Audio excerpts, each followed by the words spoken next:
ನಾನು ಸನ್ಮಾನ್ಯ D K Shivakumar ಅವರಿಗೆ ವಿನಂತಿ ಮಾಡ್ತೀನಿ, ಮುಖ್ಯಮಂತ್ರಿಗಳು ವಿನಂತಿ ಮಾಡ್ತೀನಿ. ಬ್ರ್ಯಾಂಡ್ ಬೆಂಗಳೂರು ಮಾಡದಿದ್ರೂ ಪರವಾಗಿಲ್ಲ, ನಾವೆಲ್ಲ ಸಂತೋಷವಾಗಿದ್ದೀರಿ ಇಷ್ಟು ವರ್ಷ, 75 ವರ್ಷ. ಬಾಂಬ್ ಬೆಂಗಳೂರು ಅನ್ನುವ ಕಳಂಕವನ್ನ ಬೆಂಗಳೂರಿಗೆ ತರಬೇಡಿ.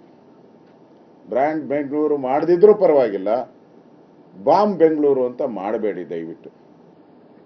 ಇವತ್ತು ಬೆಂಗಳೂರಿನ ರಾಮೇಶ್ವರ ಕೆಫೆಯಲ್ಲಿ ನಡೆದಿರುವಂಥ ಘಟನೆ, ಅಲ್ಲಿರೋದೆಲ್ಲ ಬಹಳ ಅಂತಾರಾಷ್ಟ್ರೀಯ ಕಂಪನಿಗಳು, ದೇಶ ವಿದೇಶದ ಕಂಪನಿಗಳು.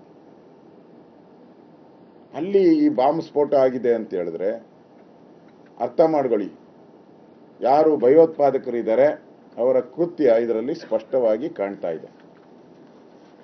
ಅವರಿಗೆ ಬೆಂಗಳೂರಿನ ವರ್ಚಸ್ಸನ್ನ ಕಡಿಮೆ ಮಾಡಬೇಕು, ಬೆಂಗಳೂರಲ್ಲಿ ಬರ್ತಕ್ಕಂಥ ಇನ್ವೆಸ್ಟ್ಮೆಂಟ್ ಕಡಿಮೆ ಆಗಬೇಕು, ಬೆಂಗಳೂರಲ್ಲಿ ಅಭದ್ರತೆ ಮೂಡಬೇಕು, ಆ ದೃಷ್ಟಿಯಿಂದ ಈ ಕೆಲಸ ಮಾಡಿದ್ದಾರೆ. ಯಾವತ್ತು ಸಿದ್ದರಾಮಯ್ಯನವರು ಮುಖ್ಯಮಂತ್ರಿಗಳಾಗಿದ್ದಾರೋ ಅವತ್ತು ಈ ಪುಂಡ ಪೋಖರಿಗಳಿಗೆಲ್ಲ ರೆಕ್ಕೆ ಪುಕ್ಕ ಬಂದ್ಬಿಟ್ಟಿದೆ, ಈ ಭಯೋತ್ಪಾದಕ ಪುಂಡ ಪೋಖರಿಗಳಿಗೆಲ್ಲ.